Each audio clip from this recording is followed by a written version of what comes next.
Hello बच्चों, आइए इस प्रश्न को सॉल्व करते हैं जो हमसे बोल रहा है कि जब इलेक्ट्रॉन एल से के कोष में जाता है तब ऊर्जा के साथ क्या होगा, आपको बताना है। तो सबसे पहले बच्चों आप इस चीज़ को समझोगे, जैसे हमारे पास ये आपके पास न्यूक्लियस है। न्यूक्लियस के बाद आपके पास बच्चों हमारे पास ये पहला शेल होता है, फिर आपके पास ये दूसरा शेल होता है, फिर आपके पास ये तीसरा, फिर आपके पास ये चौथा, ऐसे आपके पास शेल हुआ करते हैं।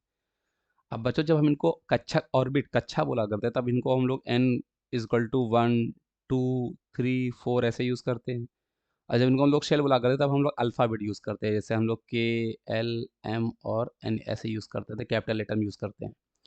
तो ये चीज़ उसने बोला है कि हम एल से के में जा रहे हैं, मतलब आपका जो इलेक्ट्रॉन है वो आपका यहाँ रहा होगा, वो यहाँ से यहाँ जा रहा है। तो आपको ये ध्यान रखना बच्चों कि जो आपके पास ये न्यूक्लियस है, जैसे-जैसे हम लोग ये के, एल, एम, एन की बात करते हैं तो ऊर्जा द बच्चों यहाँ पे जैसे के में ऊर्जा कम होती है, एल में ज़्यादा होती है, उससे ज़्यादा ऊर्जा आपके पास एम में होती है, उससे ज़्यादा ऊर्जा आपके पास एन में होती है। और कोई भी इलेक्ट्रॉन किसी भी कक्षा में तभी घूम सकता है जब उसके एनर्जी उसके बराबर हो। तो अगर कोई इलेक्ट्रॉन अगर एल से के में आने की कोशिश कर रहा है, तो आप एग्जांपल समझो, जैसे यहाँ पे एनर्जी 5 है तो यहाँ पे इस एनर्जी 10 रही होगी। एग्जांपल मैं बता रहा हूँ बच्चों। तो जब वो एल से के में आ रहा होगा तो उसको अपनी एनर्जी 5 के बराबर करनी होगी, मतलब उसको 5 लॉस करना पड़ेगा। तो ऊर्जा बच्चों यहाँ पे क्या होगी, ये मुक्त होगी, और ये इसको हम लोग डी एक्साइटेशन का बोला करते हैं, मतलब ये डी एक्साइट हो गया, इलेक्ट्रॉन नीचे आ रहा है।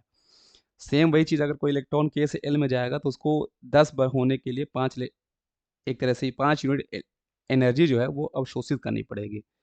तो जब कोई हायर ऑर्बिट से इलेक्ट्रॉन लोअर ऑर्बिट में आता है तो ऊर्जा को मुक्त करता है। जब वो लोअर ऑर्बिट से हायर ऑर्बिट में जाएगा तब वो ऊर्जा को अवशोषित करेगा, क्योंकि एनर्जी जो है बच्चों, एनर्जी का आपके पास ये ऑर्डर है, ये क्रम है, बढ़ता हुआ क्रम। तो आई होप आप इस चीज़ को समझ गए होगे। इसका सही जवाब आपके पास ऑप्शन नंबर बी हो जाएगा। Thank you.